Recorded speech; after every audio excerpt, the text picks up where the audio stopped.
Texas, good morning.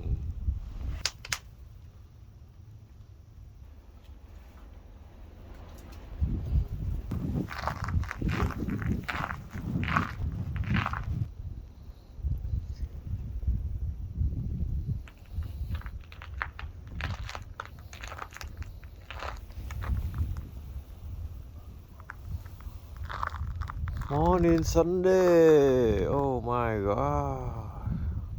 Quá đẹp luôn.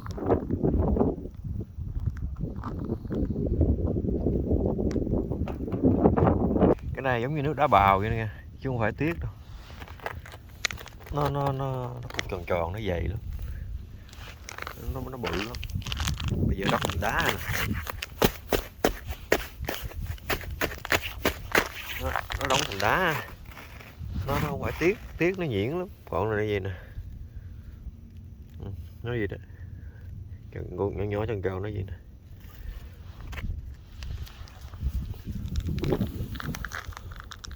28 độ nha, quá đã luôn. Đó. Giờ quấn gì mới ra được rồi. Quấn gì là ra thoải mái luôn.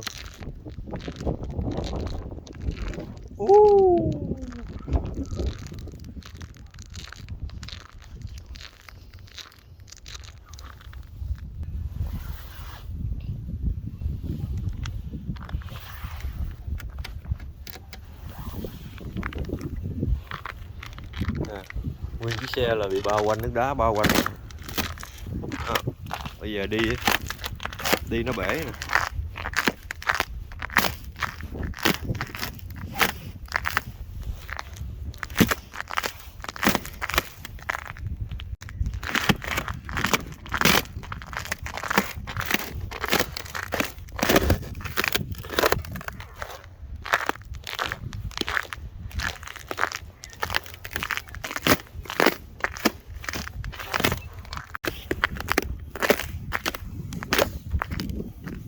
Còn nước nè.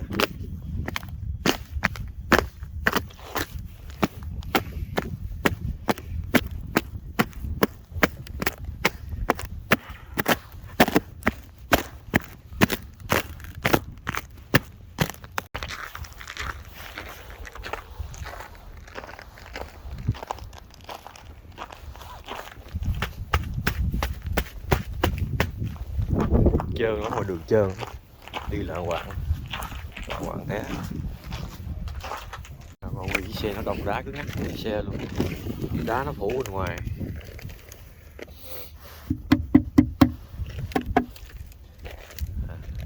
Phủ cứ ngắt luôn.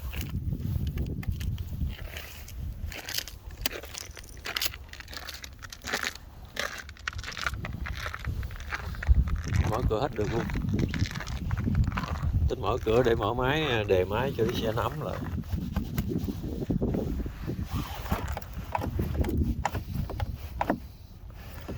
Mà không được luôn. Nước đá nó bao cứ ngắt lại chứ sao mới được. Nguyên lớp đá như vậy.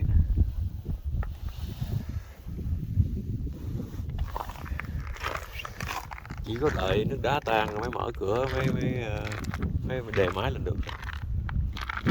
Không.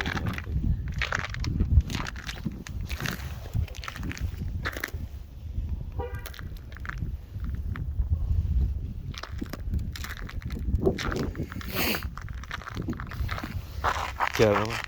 Coi gì trơn lắm á. Đi ra ngoài coi chừng té. Giờ này là thua, không ai chạy xe được đâu.